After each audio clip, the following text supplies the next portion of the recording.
Hi, everybody. Hello, hello, hello. Welcome to my YouTube channel. Siyakwamukela phela la ekhaya kule channel lena. That is fun. Esixoxa ngayo iy'tori zethu zesiZulu. Uma ngabe uyaqala ukuthi uzosibuka namhlanje siyakwamukela. Kusekhaya-ke la uyangena nje uthathe isihlalo uhlale phansi. Futhi ngeke kusaphumeka ngoba zimnandi iy'tori. Kodwa-ke uma ngabe ufuna ukwazi ukuthi le channel imayelana nani in detail, hambe uyobuka ividiyo yethu esiyenzile 3 weeks ago ekhuluma nge-introduction. Si-introduce phela our Facebook to i-book club yethu, incwadi le ebizwa ngokuthi iLabhoboka Ithumba. Le ncwadi-ke iyona nje esidila nayo this month ngoba sifunda ama-short stories ayo. Ziningi-ke iy'tori esezenzile khona nje in the last 3 weeks. One of the stories ezenzile was a story titled Labhoboka Ithumba, esikhuluma ngomaZulu phela and questionable DNA for ingane yakhe. Saphinda samuvela isitori esibakekeza sopha lapho besibuka khona i-lesbian relationship in a royal house yamaZulu, which was very interesting. Sabuya senza iy'tori enjengo uthando likaBaba, which was a very serious story. Sabuka iy'tori enjengo imali impande yesono. Sabuka recently senze isitori esithi ngangithi kuyiqiniso.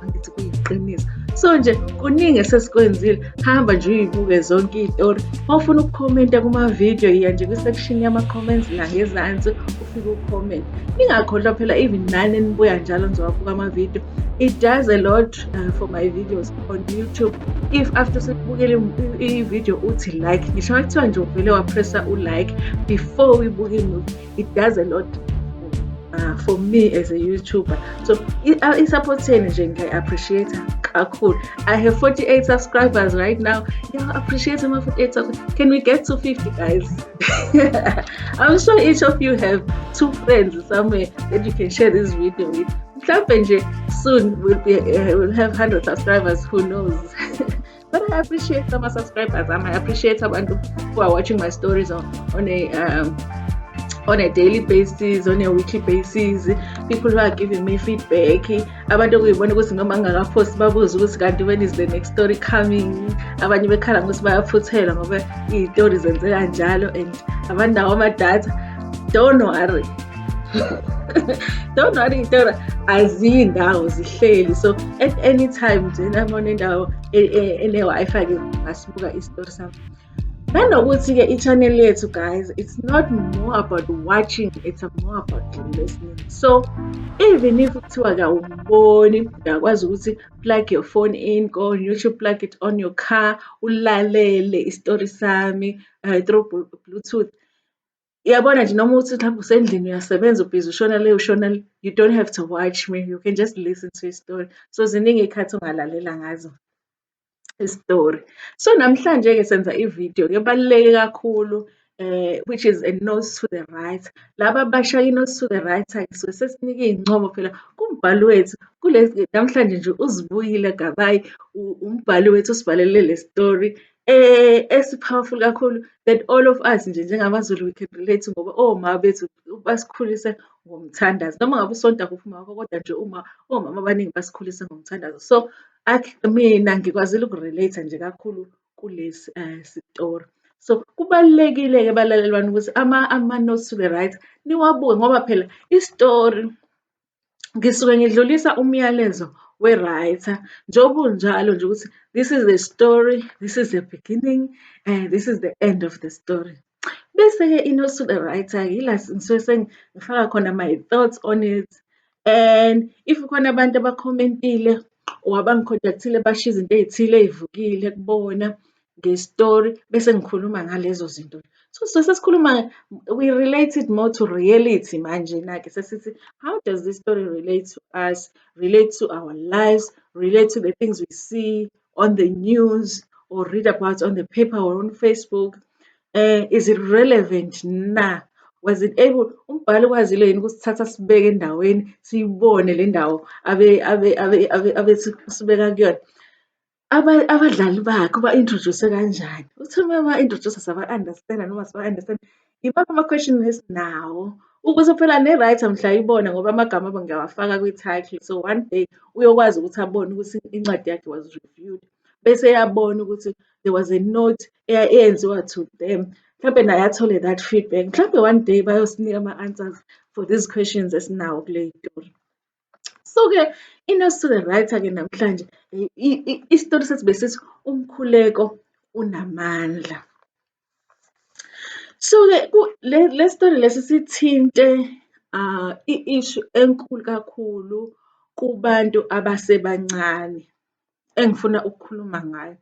One of the things that abakhuluma ngayo kakhulu lana i-struggle, ngize ngathayiklisha as a struggle of a graduate with unemployment. Kwi-society yethu besihlezi sinale expectation yokuthi uma ngabe ufundile wathola u-matric and you get the opportunity yokuya to a tertiary institution, kukuthi besinokucabanga ukuthi u-guaranteed ukuthi uzowuthola umsebenzi. But i-reality has not been like that for abantu abaningi as graduates. I wish ukuthi ngathi ngiphume e-university ngathola a dream job and everything went well for me, but it didn't happen like that. And for a lot of people that I know, it didn't happen like that. So kule ncwadi ubhala ngento e-relevant kakhulu to abantu abancane ukuthi it's not always a reality. And into ebabuhlungu ukuthi maniphume e-university nisuke niphuma nonke nigraduate, it's exciting, ninama-dreams nonke, kodwa it's not all of you eniphumelelayo ekutheni niyithole le misebenzi that you were looking forward to. Bese niyakwazi ukuzenza niy'thenge le moto leni ebeniye niy'bone abanye abantu beyi-driver, lezi ndlu lezi ebeniye niy'bone that you dreamt of niy'thenge. So akubi ini nanoma, kodwa kuba khona futhi i-group eba-successful to ukuthi bawathole imisebenzi, basebenze, babe right, bathenge iy'moto, banakekele emakhaya. So kuba yi-challenge kakhulu kumuntu osasemncane if ebabona abanye beba-successful, naye efundile waphasa njengabanye, kodwa nje kuvele kube mnyama in terms of ukuthola imisebenzi. Kona vele ungakubuka uthi umuntu kusuke kuyibhadi lakhe, kodwa uma usubuka kahle vele sinayo i-issue ye-unemployment in South Africa. So inamba yemisebenzi ayilingani nenamba yabantu abafuna umsebenzi. Inamba yemisebenzi ayilingani nabantu abanama-qualifications alowo msebenzi. So there's always going to be people abangawutholi umsebenzi, and kahle kahle kusuke kungeyona i-fault yakho ukuthi awuwutholi umsebenzi, ngoba mawuse-varsity vele mhlampe ufeyila singasho ukuthi it's your fault awufundi, kodwa uma usufundile waphasa une-qualification and uya-aplayela imisebenzi kodwa awuwutholi, that is not your fault ukuthi awuwutholi umsebenzi. Kodwa i-society inako ukuku-treat-a as if there is something wrong with you. Hawu, wafunda e-university buka uhleli la nathi, uhleli la nathi. And kuyinto ebuhlungu kakhulu lokho uma siyenzeka kuthiwa young person ehleli elokishini engafundi or ehleli ey'ndaweni zasemakhaya, ngoba phela uma usuqedile mhlampe kade uhlala e-Rezi, uma usuqedile now you have to go back home. You have to go back home, and lana liyavuka liyasa ilanga, liyashona, kuyavukwa, uthethiswa na uma wakho la ukuthi klina washe zitshe into obungasayijwayele ngoba usuyihlalele e-Rezi. Awukwazi vele ukuyoqasha emaflethini, awusebenzi. Nabangani nabo they won't keep as much in touch because now baphila enye impilo. They want to go out for drinks, they want to go out clubbing, or abasa-club, they go to fancier places that you can't afford. Even if you have very good friends, but they cannot maintain ilokhuzana impilo yakho. So impilo starts changing kakhulu after i-tertiary. I wish ukuthi there was a way ukuthi sikwazi ukuthi abantu who are in tertiary institution bakwazi ukuthi benziwe babe aware ukuthi look, the reality ye-South Africa. I think even if abantu beyitshelwa, they really don't believe it. To say the reality yase-South Africa is that njengoba nibaningi kanjena nise-varsity, bancane kakhulu abantu abazoyithola umsebenzi. And kulindeleni ukuthi akunina nonke enizothola umsebenzi. So while usasevasithi cabanga izinto ey'thile ongazenza ukuthi zibe njengo-plan B uma ngabe uphuma e-university. Ngoba e-South Africa sinale nto yokuthi uya esikoleni, uphume esikoleni uthole umsebenzi. Asinayo into yokuthi ungaya e-university ufunde uqede bese uqala ibhizinisi for an example. Asinayo leyo nto leyo. It's like you have to ukuthi uthole umsebenzi. So bengazuthi abantu bethu, the young people, we can say to them ukuthi every single student esisevasithi must have a plan to say, should I pass get i-qualification yami, and there's no employer out there that requires me or that requires my qualifications, or they are, but there's so many of us. Mina, this is what I'm going to do to make a living, because we really have to have lawo options now for our young people. So nako nje lokho okwenzekayo manje kwi-province yethu, noma singakunakile kuzosi-affect-a kakhulu. Besivele singenayo imisebenzi eyanele, kodwa futhi lokho nje khona o-businessmen abasengezovula futhi. For an example, ozovela decide ukuthi this is it for me. I had run this business long enough.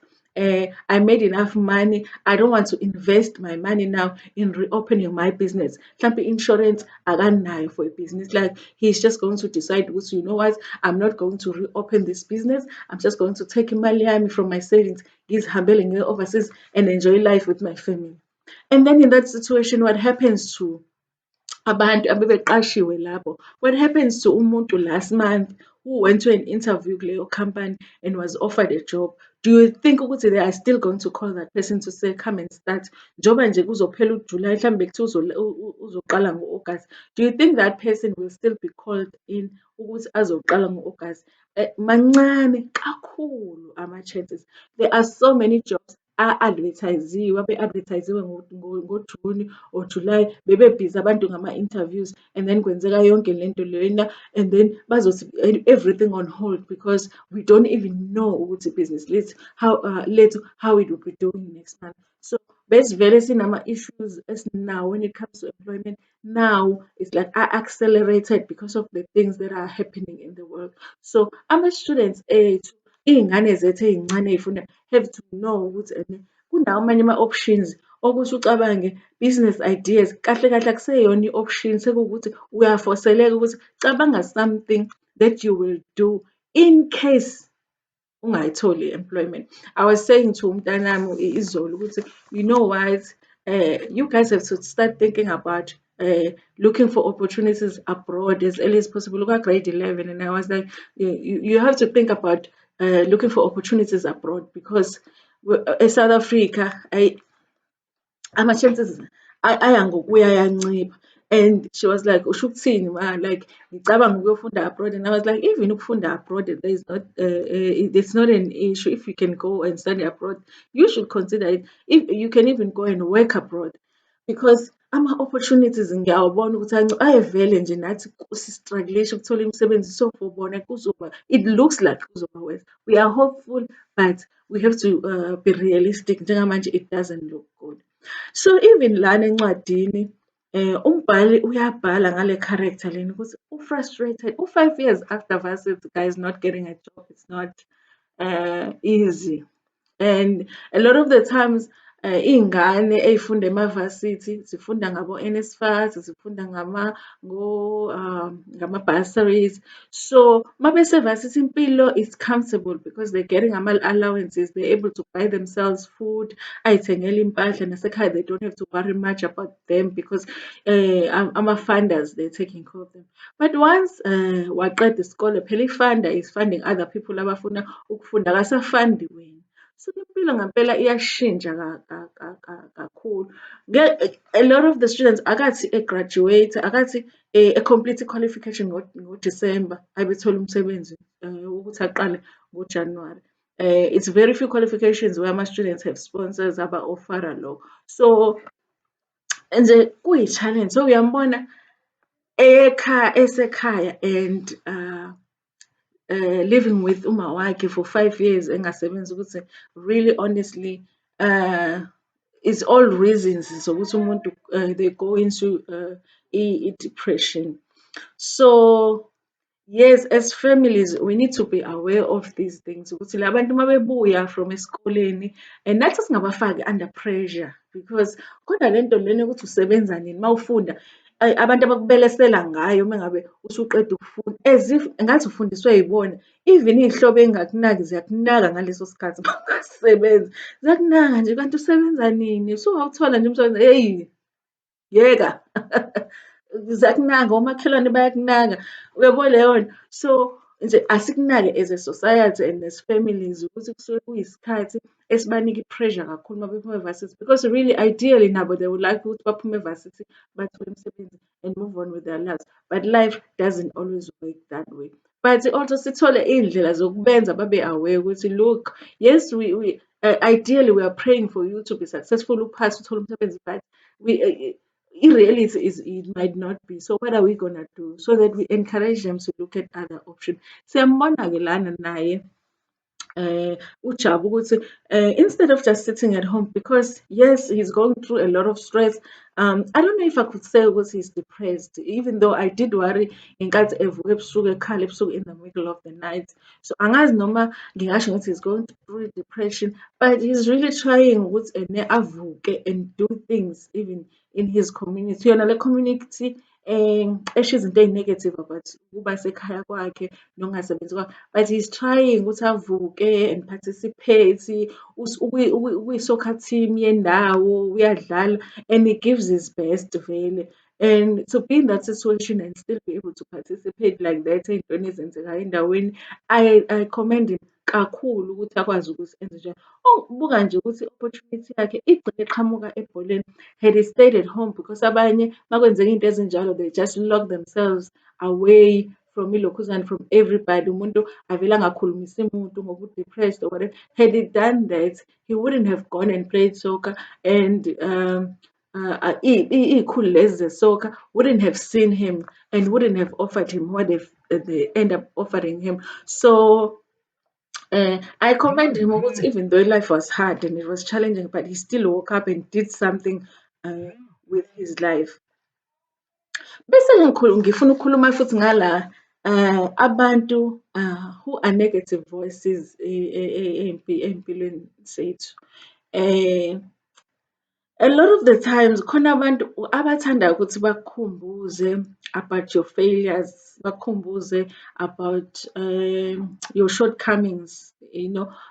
Ithi into ikudipressile vele bese umuntu futhi afuna ukukukhumbuza ngayo leyo nto leyo ekudiphresayo.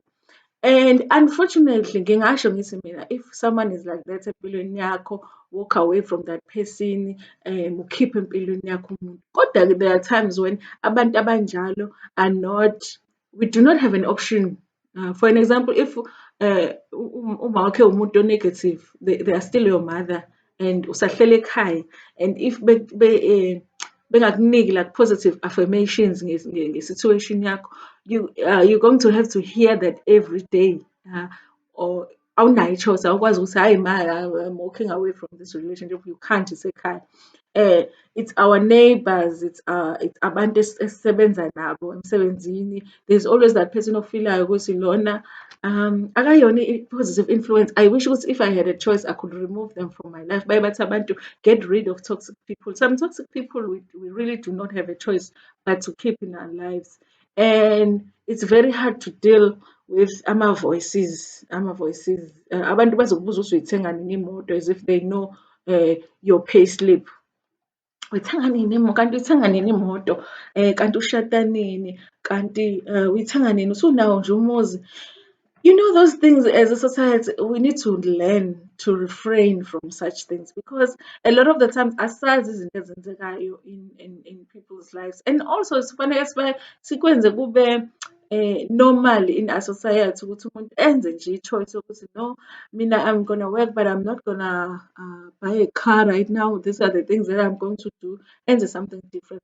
Sifaka abantu under pressure ukuthi a month or two or a year or two after beqala ukusebenza they must buy a car, and everyone wants to do that. And there's so many things that abantu don't consider, especially labantu abasuke be-fresh from graduating, ukuthi when you buy a car or you buy a house, you actually don't really buy a car or buy a house. Umuntu uma efika ngemoto elokishini or efika ngemoto emakhaya, we say ukuthi bathenga imoto. But i-reality, we know ukuthi it's not ukuthi umuntu uthenga imoto. Ibhenki lisuke lithenga imoto on your behalf. Not even on your behalf, kahle kahle ngiyabheda. Ibhenki lisuke lithenga imoto lase liyinika wena. Lase liyayithatha ilokhuzane i-ownership yemoto, kodwa lase lithi uzoyikhokhela-ke le moto le namhlazane uqeda-ke ukuyikhokhela imoto zobe sesidlulisela i-ownership yemoto kuwena. Which is the same as indlu. So indlu is like ibhenki takes imali yalo lihambe liyothenga indlu bese liyakunika le ndlu lithi hlala kuyona-ke uzobe ususinika i-bond every month, and then after a certain number of years-ke sobe sesiyakunika-ke i-title deed yale ndlu sekuba eyakho. So we do not, thina put abantu under pressure to do these things, but you don't consider a pressure that when they get into these commitments, the pressure that they go under as young people. So as a society, we just need to learn to let the people do, like, let iy'ngane be free ukuthi singabafaki under pressure. Let's not be negative voices. Rather ask umuntu ukuthi what's happening in your life? You know, what's happening in your life? Are you okay? You know, is there anything that you need?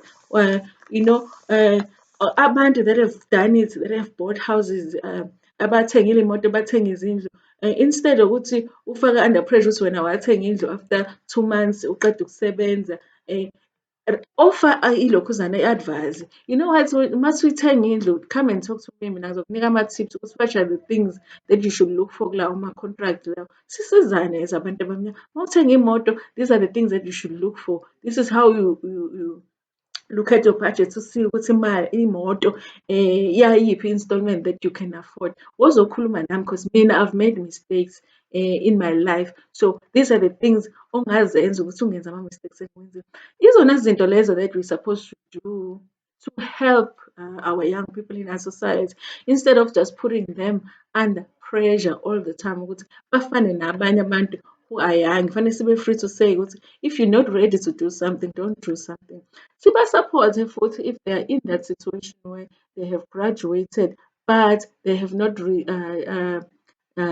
gotten that job. Akube yithina in our society esibakhombisa ama-options. Look, yazi kule ndawo lena asinaye umuntu owenza into ethile and siyastrugglisha, we have to go siye endaweni ethile siyofunani, mhlampe siyofuna iy'nto zokwakha kufanele siyokwenza endaweni ethile. Don't you think mhlampe, you know, if unemali, let's partner up and do, you know, this small thing like society. If you get a job, then it's ngayeka or whatever, but let's be supportive as i-society.